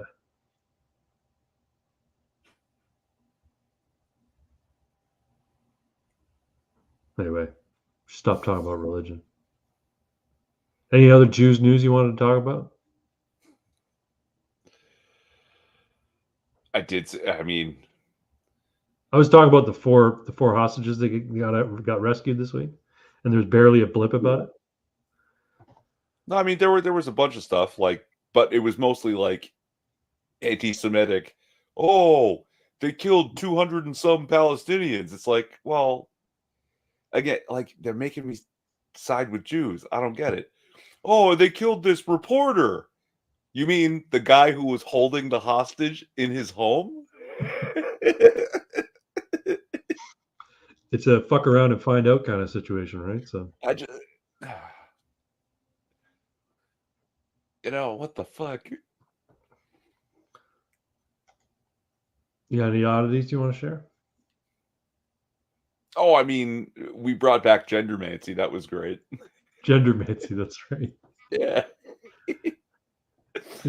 The spell. Nice tits, faggot. Yeah.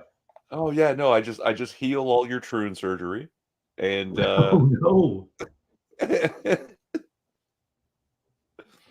just pull those foreign hormones right out of the bloodstream. It's healing magic at its core. And the more triggered people get, the more you can draw their power to fuel more meme magic, you see. Yep.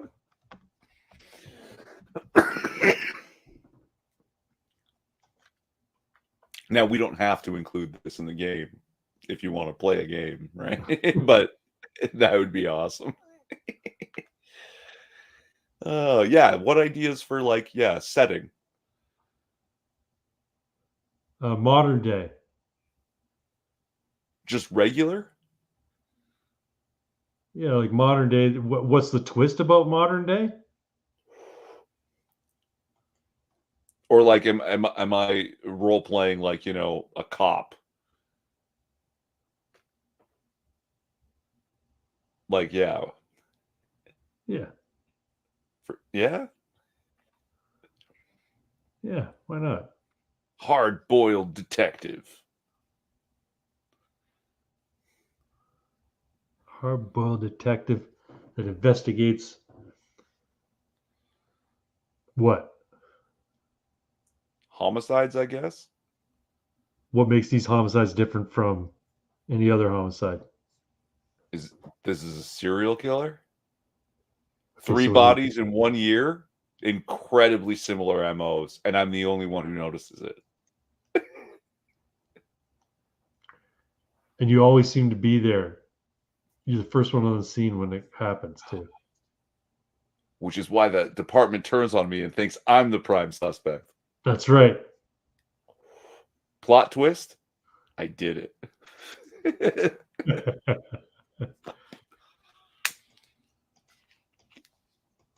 All right. Everybody, coming up on 2 hours. I think it's time for no one tells jokes anymore.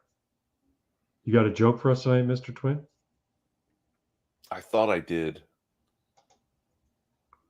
Now I don't have it. Did you fell forget away. it?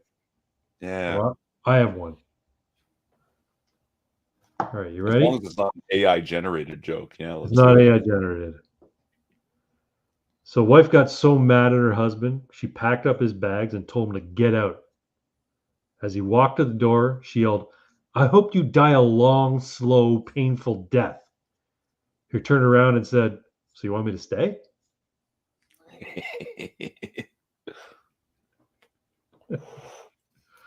I like that one. That's pretty good.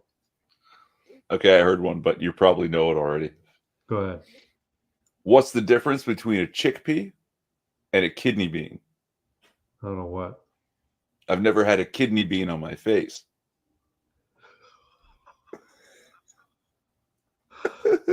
Oh, that's terrible.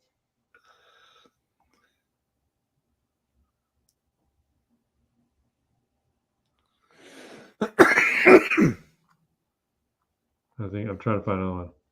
Squid's in the chat. He's got a joke. I think I know the punchline. Oh, all right, Squid. Let's see what the joke is here. Squid Coyote, thanks for popping in. I got a joke.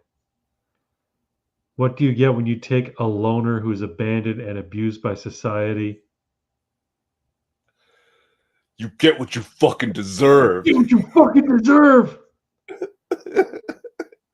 What's up, guys? What's going on in this chat? We're just we're about to finish up because it's almost 2 hours, and we had a nice long chat. We had Mr. Pox Toxic join us in the stream, sharing tales of debauchery and insanity. And now we're looking at jokes.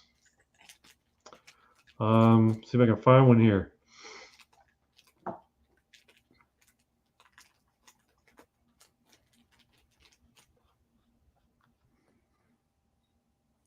All right, Taxi Pat. I haven't read this whole joke. I just saw it and I don't remember it. So thinking this must be new. Well, let's hope it's good. A taxi passenger tapped the driver on the shoulder to ask him a question. The driver screamed, lost control of the car, nearly hit a bus, went up on the footpath, and stopped inches from a shop window. For a second, everything was quiet in the cab. Then the driver said, "Look, mate, don't ever do that again. You scared the living daylights out of me." The passenger apologized and said, "I didn't realize the little tap would scare you so much." The driver replied, "Sorry, it's not really your fault. Today is my first day as a cab driver. I've been driving a funeral van for the last 25 years.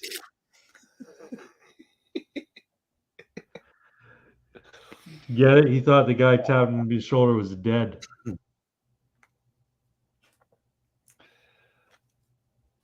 That's decent. That's decent. Not bad, yeah.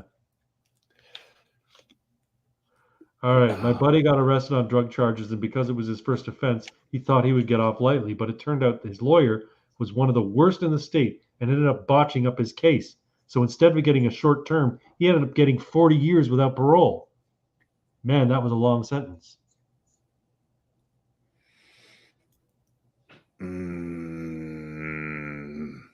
Get it? Yes.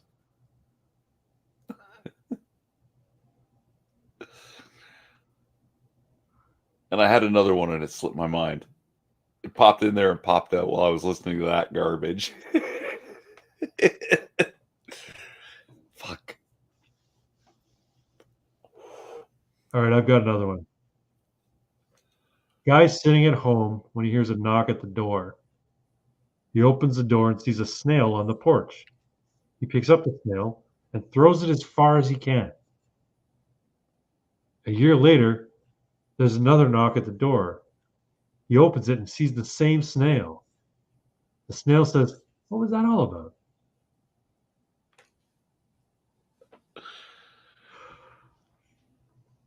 Kind of mean. Mean thing to do. A guy just knocked on your door.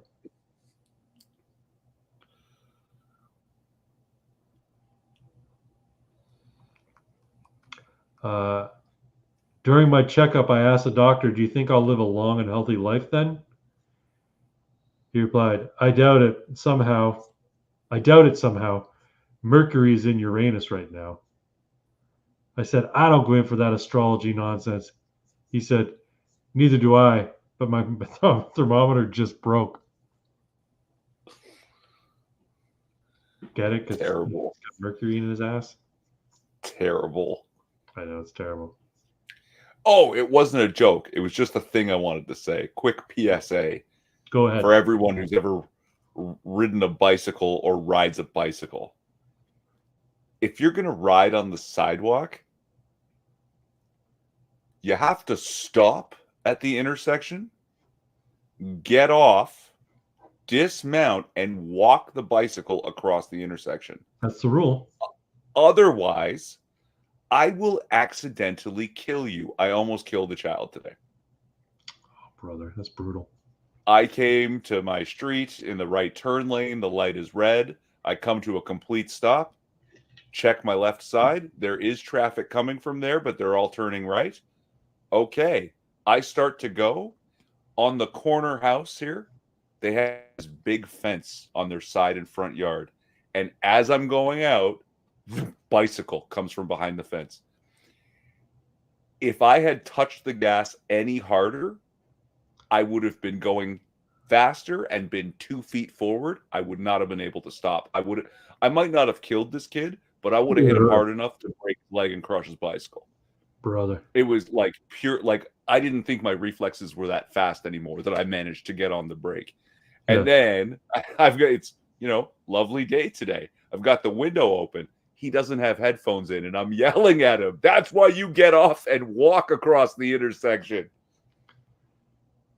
Fuck you, old man. I don't think they teach that shit in school anymore. Like, I remember learning the bicycle rules and how to signal on your bicycle and stuff, right? Me too. And I remember we got a bicycle license. It was a little plastic thing that we attached to the back of our fucking bike. Completely made up, not official at all. It wasn't a real thing, but we did the little safety course. And they would give us a bicycle rider's license, and we would put it on our bike. to say, yes, I passed the fucking safety course. I thought it was legit because I was a little kid. I thought, fuck, Yeah. you gotta have that, otherwise you can't ride your bike, right? Yeah, it was what, 7 or 8, right? Like, yeah. And it was a cop. A cop. would Yeah, come in and exactly. do The cop that. did it, and it was like it looked official. It was plastic, and it had like fucking words and shit on it. I'm like, oh, must be official. Yeah. Because I've been meaning to actually do like a video about this for a long time, because this is the thing that cyclists don't understand. You're moving the perfectly wrong speed. When I check the corner for a pedestrian and there's no one there, and then I turn my head the other way to check for coming cars, now as I turn my head back and hit the gas, you come from where I can't see you to where I can't stop like that. Yep. Right? You're going slower than a car and faster than a pedestrian. And it's just the perfectly wrong speed to get yourself under my wheels. And they don't understand it. Well, I have the right of way. No, you fucking don't. Pedestrians have the right of way. Yeah. Anyway. No, but like your light is green. You have the right. No, you have to stop and dismount at the intersection if you're on the sidewalk. Okay. If you're on the road, it'd be different. You'd be considered going straight. But you'd also be on the right side of the road, right? That's right. Yeah. Yeah. Scared woman walks alone by a graveyard at night and is terrified until she sees another. Runs up, says, I was so scared until I saw you. Other one says, I was scared of walking alone too when I was alive. Oh. Cyclists need a mental evaluation every 6 months. Yeah, cyclists tend to be have some bad personality traits. They do have a certain arrogance about them, I find. Yeah. Yeah, it's pretty bad. Yeah, anyway, folks, I think we're going to call it a night. Over 2 hours now. We had a nice long chat tonight, talking about things and stuff. I've got a song lyric I want to close out with. Folks, remember when I tell you, Sean, I'd say the best one came from Tupelo, Mississippi. I'll tell you now that grown men cry and Irish girls are pretty. Good night, everybody. El Sigmar.